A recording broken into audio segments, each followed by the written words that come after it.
Well, today's episode we're just going to feature past events from Japanese promotions, but I like to call this one the Cyber Fight Edition. Reason I say this is because they're part of the same company. This company owns three of the promotions. We're talking about Pro Wrestling Noah, DDT Pro Wrestling, and Tokyo Yoshi Pro. These events took on separate times on separate occasions. The first one is from DDT Pro Wrestling that took place back at the end of this past July.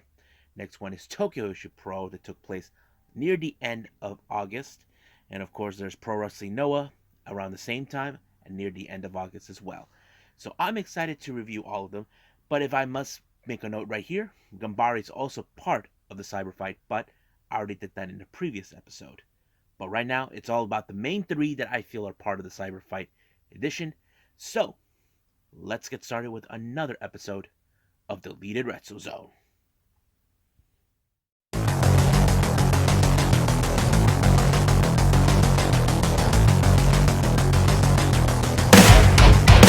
Are you ready? Get up, get up! Get up, get up! Get up, get up! Get up, get up! Get up, get up! Get up, get up!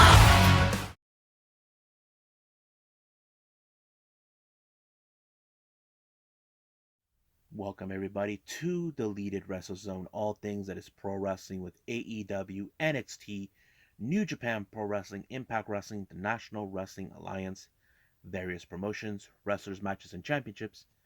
I am your host, Jay, right here. So, let's begin with DDT Pro Wrestling. It's been a while since I did one. This is part of their 3-day show of the Beer Garden fight, like pro wrestling. This one's on day 2 on July 31st. Now, I want to make a note here. I was unable to see day 1 because it was already removed or out of the place from the watchprowrestling.live, but it's okay.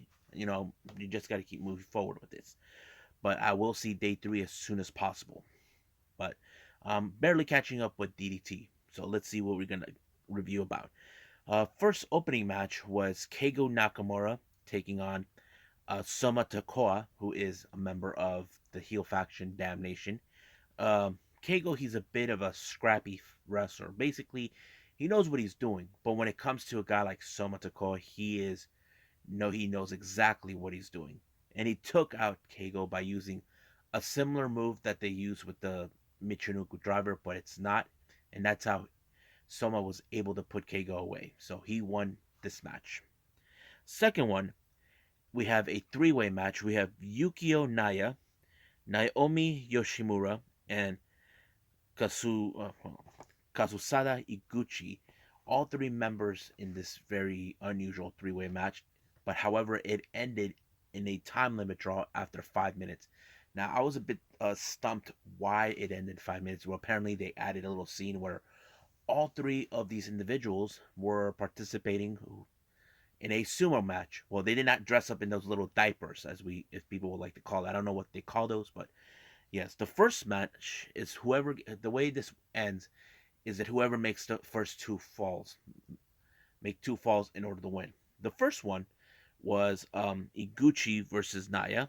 Um, Iguchi lost this one, and then and all of a sudden it was of course um, what was it? Yoshimura who won the next one after he defeated Naya, and then of course Naya what's his name?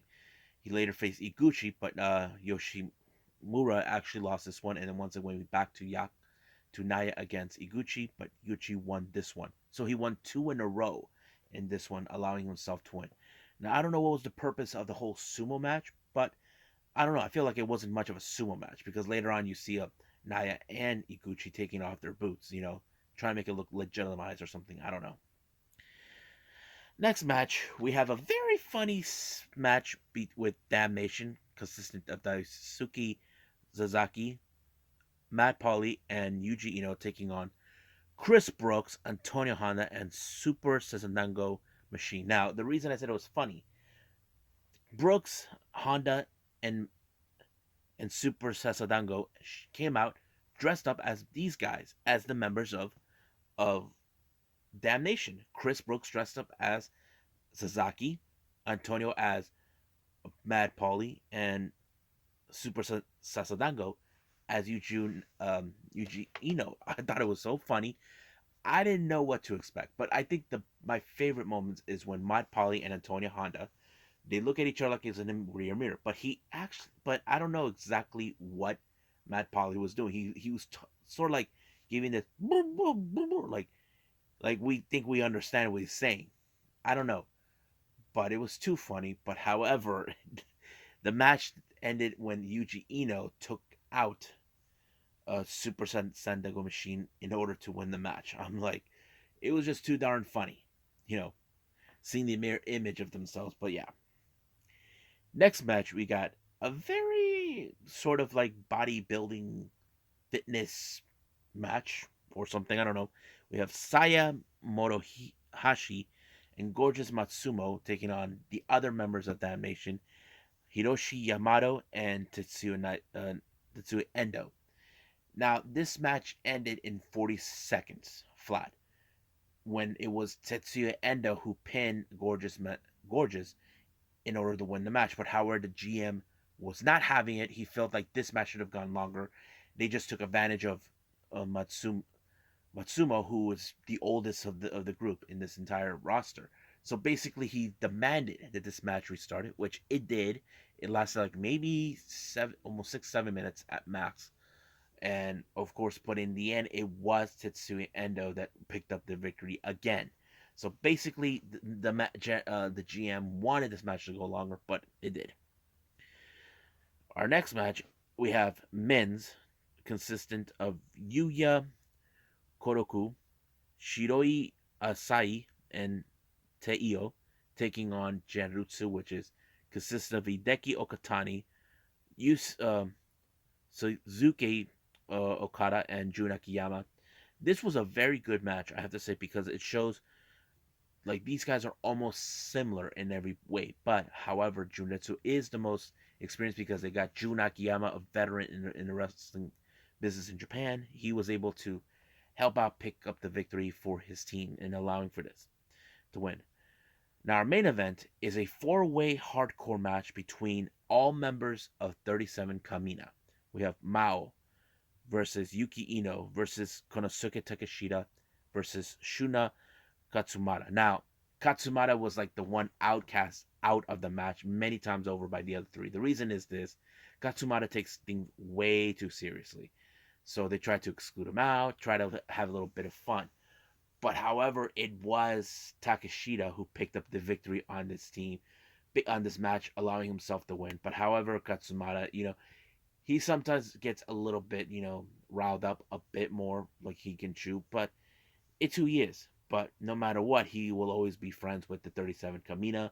They are really good friends, but not to mention Katsumata and Takeshita are the current or the KOD tag team champions. And I'm very meaning to see what else can happen. So hopefully the next time I'll cover day 3, hopefully it'll be a little more interesting. But I believe right now we're jumping in with Tokyo Joshi Pro Wrestling.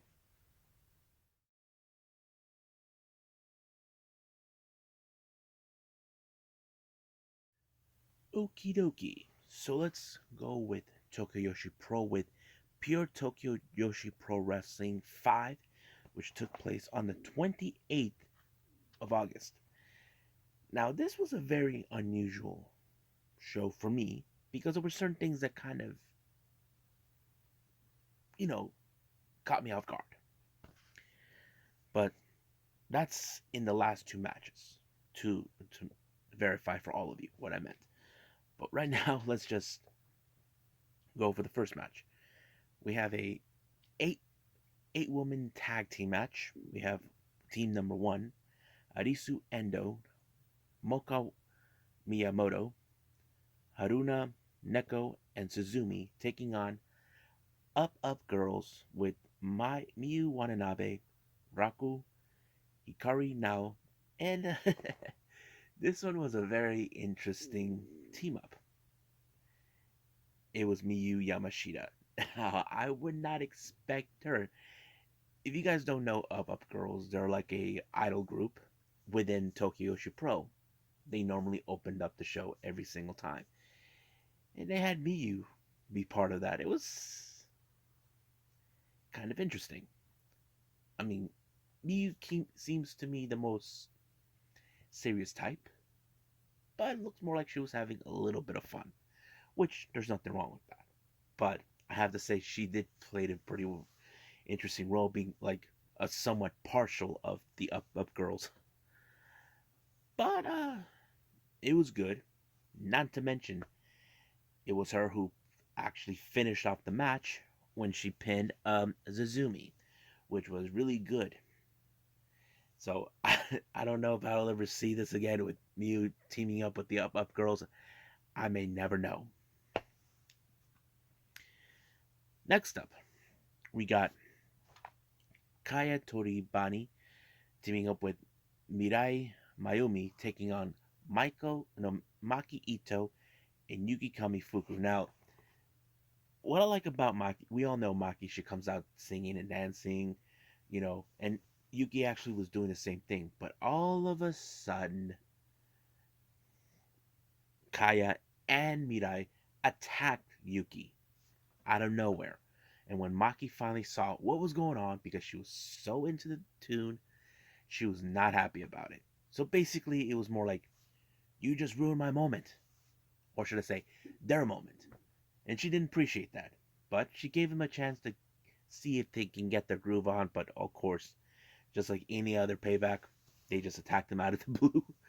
So, but it was Maki who forced Kaya to tap out when she had her in the Boston Crab, which was really great. And sending a direct message, don't ever interrupt us again. Next match, well, originally we saw Hyper Misao come out, but they put in a little superhero role where the Bakuretsu sister plays the villains, both Yuki Aino and Nodoka Temna. But all of a sudden, another superhero reemerged, and that is Shin Ultra Shoko, who is played by Shoko Nakajima. There was some good, funny moments, like they threatened the Bakuretsu sister, threatened to hurt the ring announcer if they don't just surrender, that sort of thing. But it was Shin Ultra Shoko who did like a somewhat version of the 619 on Yuki and allowing her to pick up a really good victory. Now, this next match was a very unusual, I can say. This one's called the Athletic Meat Match. Basically, there's going to be like sort of like a competition between Naoki Kakuta, and of course, the magical girl, Yuka Sakazaki. The first competition was an obstacle race. Basically, the thing where you have to grab the donut with your mouth and then try to eat it on the plate. So they did that, and then of course run around the outside of the tarmac of the wrestling ring. But now it seems like she was the one struggling, but Yuka was able to pick it up, so she won this round. The next round is the three-legged race, where Yuka teamed up with Zumi, and I think now teamed up with Mirai. But unfortunately, things didn't go great for Yuka. So basically, now won that one. Now the next one, which was the final, uh, is the Cavalry Fight. Now, if you guys don't know what that is, it's where three individuals have to carry one person. They put them like in some sort of a lineup where they had to raise them up. But luckily, the only way to win is by removing the hat of the opponent. So basically, Yuka got that real quick and won the match. So that was kind of interesting, but I don't know. It kind of threw me off a little bit, but it wasn't something I was excited for. But I was like, cannot believe it. Now the next match was very interesting. Looks like some of these girls had to play dress up, but they dressed up as The one wrestlers we already know, and they came out in their themes. We have Pam Harajuku dressed up as Miyu Yamashita in her gear. Well, somewhat of her gear because, I'm assuming they got that as soon as possible. Using the theme song, doing the same movements. And of course, she teamed up with Marika Kobashi, who is dressed up as Shoko Nakajima. They take on Rika Tatsumi, who dressed up like Nodoka Temna. And then finally, Mizuki as her tag team partner, the magical girl, Yuka Sakazaki. I have to say, Mizuki played it pretty well, despite the fact that she and Yuka are part of the Magical Sugar Rabbits. So it was a very interesting. I keep reminding myself watching this match. That's not them. That's not them. That's not them. Every time I look at Mizuki, I'm thinking that's not Yuki. That's not Yuka. It's not Yuka. But however, it was Mizuki who picked up a really good victory on this match when she pinned um, Marika. It was really nice. So it was fun. It was real nice. It was not awkward, but I think in my mind, every time I see them dressed up as these other ladies, I'm like, keep saying to myself, it's not them. But just, it was a little fun. But I enjoyed it. Like I said, the athlete meet match was the one that kind of threw me off a little bit. But the next one was, well, the main event, well, it was okay. Basically wasn't bad, but I just couldn't stop laughing. So I think we're done with this. So it's time to move on with Pro Wrestling Noah.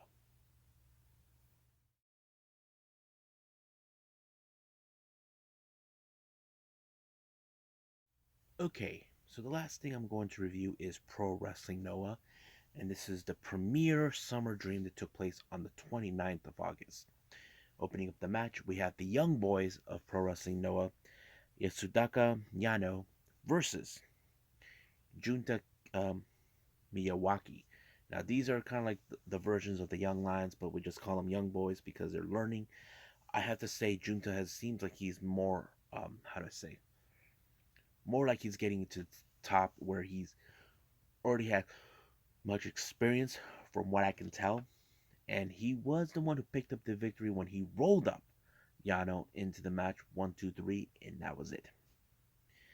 Next up, we got Akitoshi Saito taking on Kotaro Suzuki. Now, this was an interesting matchup because you look at Saito as a heavyweight and Suzuki as a junior heavyweight. But the real question is who would win? Strength versus speed. That kind of tells out. But however, somehow um, Suzuki pulled off the crucifix on Saito and he pinned him with the 1, 2, 3. I have to say that was like a bit of a surprise, but well executed. Next up, we got the Funky Express, Mohamed Yane, and King Tani taking on Odoko what?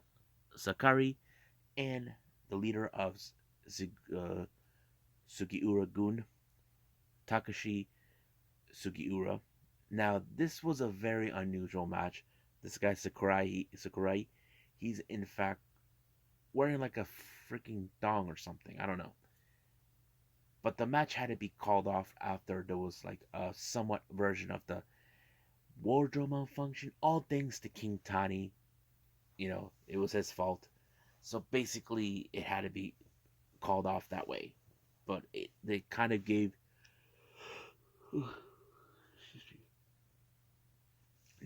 this match to the Funky Express. I don't know why, but they could have put no contest or something, but it didn't.